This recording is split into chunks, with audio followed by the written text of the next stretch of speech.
Here we start the 5th chapter of the 2nd act of the journey home. Let's dive right into it, shall we? May this reading relax your mind and awaken your heart. The monsoon rains had come. Billowing clouds of purple, indigo, and midnight blue were streaked with repeated flashes of lightning. Bass rumbles of thunder resonated across the sky. Although traveling in monsoon season was hard, I inhaled the moist, warm air and was thrilled. July was approaching, and I wondered where to go for my next visa extension. There was a rumor that one could easily get an Indian visa in Nepal. Considering that it was not very far away, I decided to try. On my journey northeast towards Nepal, I arrived in Patna, a bustling city of huge granaries, colleges, and political buildings in the state of Bihar. I meandered to the river Ganga and slept on the river's bank at the collectory hut, where Mother Ganga looked as wide as a sea and was awakened by the rays of the rising sun and the sound of hundreds of people singing songs while preparing to take their baths. I lay there taking in this colorful display when suddenly I sensed an overpowering presence. There, towering over me, was a marvelous-looking man with long white hair and beard. I felt to be face to face with a classical holy man of ancient lore. 3 vertical lines called tilak were drawn on his forehead. The center line was red and the other 2 white. Perhaps in his late 70s, he spoke no English, but pressing his hands together and bowing in greeting, gestured for me to follow him into his temple on the riverbank. Not bigger than a large hut, the gray stone temple looked very old. Its front was open to the river, and as we entered I saw a man who appeared to be in his mid-80s sitting before an altar, reciting prayers. He greeted me in fluent English. "My name is Narayan Prasad. I hail from Patna." He began to tell me his story. "Now that my children are grown, I am retired from government service and come here each day to serve my Guru." Taking my hand, he led me back to the same holy man who'd found me lying by the riverside. "This is my Guru, Rama Sevaka Swami. He is a great Bhakti yogi." I knew now that Bhakti meant devotion, but I had no idea yet of the depth or true meaning of this tradition. The Swami invited me to remain at his temple as long as I wished. He was to be the first sadhu who followed the path of Bhakti Yoga I would stay with. Like a loving father, he carefully considered my welfare. A gentle smile beamed from his aged face every time he looked at me. Although 4 times my age, he fed me with his own hands. Later, when I was ill, he prepared herbal medicines for me. He was a revered Swami, and I a lost little soul, a Western kid struggling to find my way. My heart was moved seeing the devotion of Rama Sevaka Swami. It was from him that I learned much about the behavior of an honest and genuine holy man. Simplicity and devotion poured from his heart in whatever he did.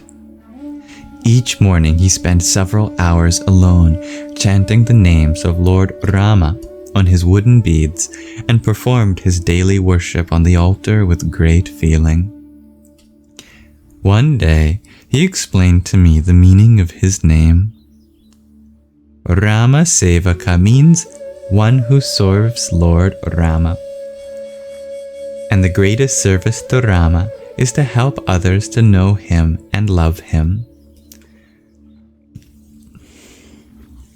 He stroked his flowing white beard and became emotional. "I am indebted to you for allowing me to help you." Hearing this, even Narayan Prasad was overcome with emotion and had to struggle to speak the translation. As for me, I was only beginning to grasp the meaning of true devotion. At night, as we all slept on the jagged stone floor of the temple, swarms of bloodthirsty mosquitoes tormented me. I felt I was being eaten alive.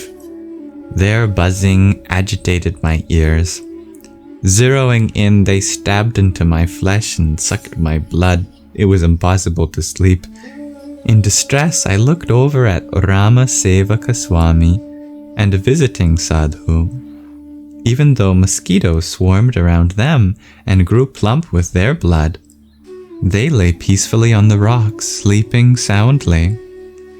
These two sadhus were completely oblivious to bodily suffering. I prayed to God that someday I might be so detached. One evening, a visiting sadhu offered to cook for us. After begging alms in town, he returned and, while crouching on the floor, he started a fire with the fuel of dried cow dung patties that heated a clay pot. He cooked khichdi, made with rice, mung, and some potatoes. His complexion was dark, and his hair and beard matted, and he wore only a faded white loincloth. When he finished cooking, he offered the food first on the altar and then to us. I sat on the floor in a row with Rama Sevaka Swami and 3 other sadhus. As our cook heaped a ladleful of khichdi on each plate, we chanted songs in praise of Lord Rama and prepared to eat. We ate with our fingers from a leaf plate. With the first bite, my mouth blazed. It was as if the cook had spiced the chili peppers with a little rice.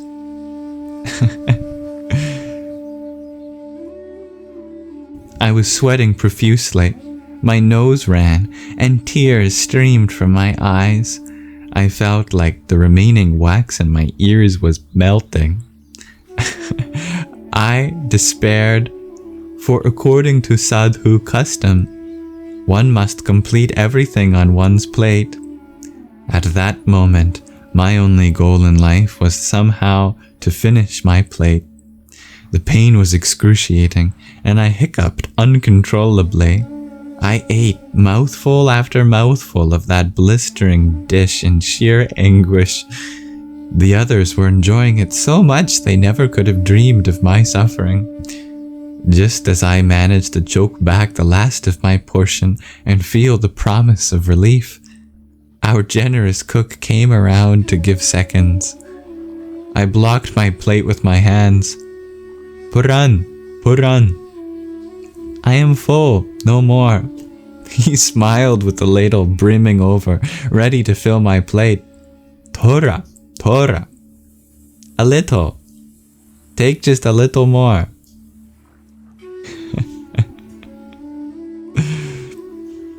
I felt as if I were standing before death personified, pleading for my life. "Puran, Puran." My hands protectively covered the plate. "Tora, Tora." With a gracious smile, he performed the fateful deed. He dropped the contents of the ladle on my plate. My mind reeling, I somehow completed the fiery food and breathed a sigh of relief. Just then, I saw him returning with thirds. I knew I couldn't survive another plate. I wanted to run away, but I couldn't. The etiquette among sadhus is that no one gets up until all others have completed. He dipped the ladle into the pot and filled it with what looked like a ladle full of chilies. Ever since I was a child, I had always felt bad when I caused other people sorrow. So intent was the cook on pleasing us that I didn't have the heart to reveal the pain he was causing me. My pulse was racing. What else could I do? In haste, I lifted my leaf plate and crumpled it into my hands. He smiled and went on to the next sadhu. Amazed, I watched all the others thoroughly enjoying helping after helping. The cook pointed to me and bragged, "He likes my cooking so much he is crying in gratitude." I forced a smile and nodded in agreement, while reflecting on the philosophy of selfless service that was so much a part of these men's lives. Yes, I'm crying, and it may as well be in gratitude, as he believes. To please others is not always easy, but it is part of my deepest nature to wish to do so. Enduring the burning pain of that food was a small price to please this sadhu. That night the mosquitoes hardly bothered me. Perhaps my blood was too spicy.